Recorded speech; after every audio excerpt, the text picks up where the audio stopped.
राज्यले तपाईको यो खोर्सानी बिउ मौसमी खोर्सानी काम गर्दाखेरि चाहिँ तपाईको मेरो विचारमा तपाईको यो भूगोलमा चाहिँ खोर्सानी अत्याधिक हुने हामीले अध्ययन गर्यौं र यसमा लाग्ने जुन विभिन्न खाले रोग चाहिँ तपाईको हामीले पत्तो लगाउन नसकेको कारणले किसानलाई चाहिँ अलिकति मार भइरहेको यो रोगको बारेमा हामीले अनेक थरी औषधि चाहिँ परीक्षण गर्दा पनि भएन र हामीले माथिल्लो निकायसम्म हामीले पहल पनि गरेका छौं। यसमा हामी लगभग 4 जना छौं पार्टनर। सरदर 1-150 रोपनीमा हामीले यो पहिलोचोटि हाम्रो काम गरेको चाहिँ अनुभव मेरो पनि र अन्त हेर्दाखेरि खोर्सानी चाहिँ तपाईको यो अन्त भन्दा यो ठाउँमा हुने रहेछ है भन्ने कुरा एउटा हामीले महसुस पनि गरेका छौं र राज्यले गर्नुपर्ने पहल तपाईको यो किसानलाई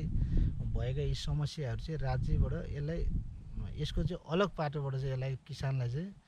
यो तरिकाले गर्दा हुन्छ है भनेर एउटा एक खालको बजेट चाहिँ निकास भइदिए हाम्रो चाहिँ समाधान हुन्थ्यो भन्ने हाम्रो तर्क हो र अब यसमा जुन भएको राज्यबाट पहल नभएको देख्दाखेरि किसानहरूले अलिकति हतोत्साहित हुनुपर्ने अवस्था पनि देखेको छौँ भने यसलाई राज्यले राम्रोसँगले पहल गर्दै हामीले चाहिँ एकदम हौसला साथ यो खोर्सानी यो क्षेत्रमा जराटारको चाहिँ जुन सुक्खा क्षेत्रमा चाहिँ नेपालकै नमुना बनाउन सकिनेछ भन्ने कुरो हामीले चाहिँ यहाँबाट अध्ययन गरेका छौँ। यो जुन भारतीय खोर्सानी छ जुन यसमा खाँदा टेस्ट छैन यहाँका जुन जनताहरूको गुनासो छ तपाईको लोकल खोर्सानी जुन हाम्रो यहाँ उत्पादन भएको खोर्सानी र त्यसमा चाहिँ तपाईको धेरै अन्तर देखियो। अब उसमा मूल्य तपाईको भारतबाट प्रचुर मात्रामा सस्तो ढुवानी गरेर ल्याउने